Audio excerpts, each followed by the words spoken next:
اعوذ باللہ من الشیطان الرجیم، بسم اللہ الرحمن الرحیم۔ آج ہم سورہ بقرہ کی آیت نمبر 194 کا لفظی ترجمہ پڑھتے ہیں۔ شروع کرتے ہیں بسم اللہ الرحمن الرحیم۔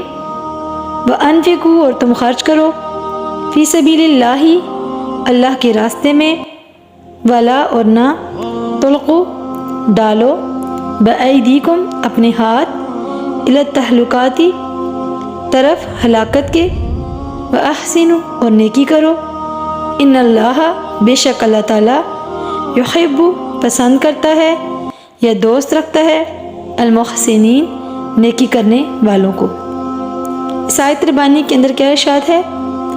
اور اللہ کی راہ میں خرچ کرو اور اپنے آپ کو اپنے ہاتھوں نہ ڈالو ہلاکت میں، اور نیکی کرو، بے شک اللہ نیکی کرنے والوں کو دوست رکھتا ہے۔